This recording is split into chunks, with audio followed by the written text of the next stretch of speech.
R D Sharma exercise 5.4 question number first.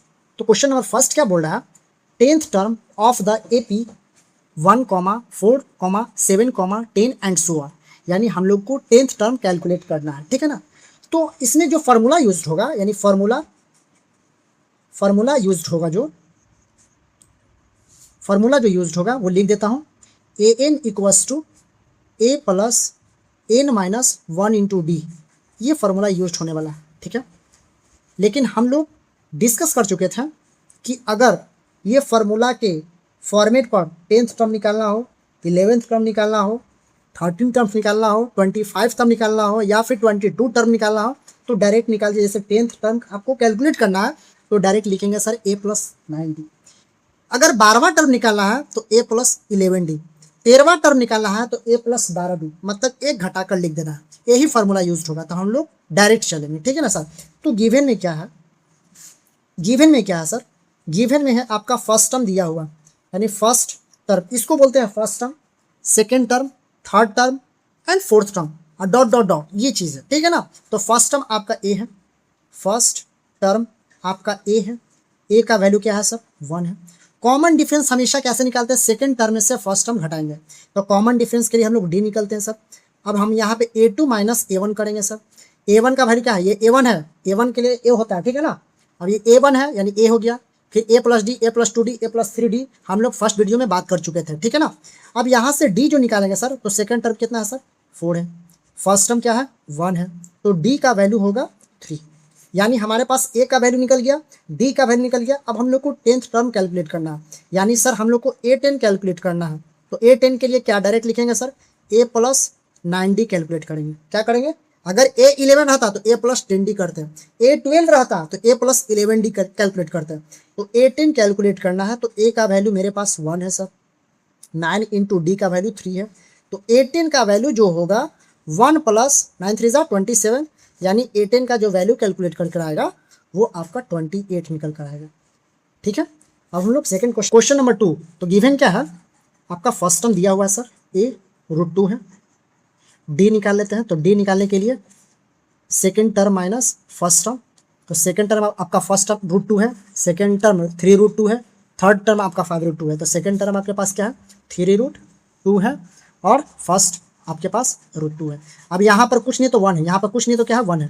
तो d का value क्या निकलेगा सर, 3 में से 1 दिया तो आपका पास कितना बचेगा, 2, और √2 के जगह पे ये हो जाएगा। तो आपके पास a और d निकल गया, a का वैल्यू √2 है और d का वैल्यू 2√2 है, ठीक है ना। अब हम लोग को निकालना है a18 निकालना है। तो क्या करेंगे, डायरेक्ट बोलेंगे a प्लस 18 होगा तो 1 हटा दीजिए सर, 17d होगा, ठीक है।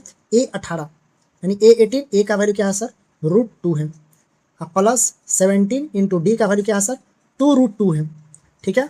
तो a18 इक्वल टू √2, 17 2 जा 34 √2। अब यहाँ पे कुछ नहीं तो 1 है, √2, और यहाँ पर क्या है, 1√2 है, यहाँ पर 34 √2 है, तो जोड़ेंगे तो कितना होगा आपके पास, 35 होगा, 35 √2 होगा।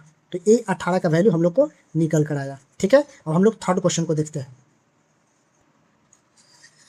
nth टर्म आपको कैलकुलेट करना है, AP आपका दिया हुआ है 13, 8, 3, -2 एंड सो ऑन दिया हुआ। तो गिवन में क्या है, आपके पास फर्स्ट टर्म दिया हुआ है सर 13 है, कॉमन डिफरेंस कैसे निकालते हैं, second term minus first term, ये फर्स्ट टर्म हुआ, second term, third term, fourth and so on. तो सेकेंड टर्म क्या है सर आपके पास, सेकेंड टर्म a2 का वैल्यू है 8 माइनस 13, तो d का वैल्यू क्या होगा, यहाँ पे क्या होगा, 5 होगा, अरे 5 होगा ना, यहाँ पर क्या होगा 5, तो d का वैल्यू आपके पास 5 है, ठीक है। अब हमारे पास a का वैल्यू मिल गया, d का वैल्यू -5 हुआ है, 8 में से 13 गया -5, ठीक है। अब हम लोग को nth टर्म फाइंड करना है, यानी an का फार्मूला क्या होता है, nth टर्म का फार्मूला होता है a plus n minus 1 into D होता है सर। तो an, अब वैल्यू को पुट कर दीजिए, a का वैल्यू क्या है सर 13, प्लस n का वैल्यू नहीं मालूम है 1, और d का वैल्यू क्या है सर -5, ठीक है।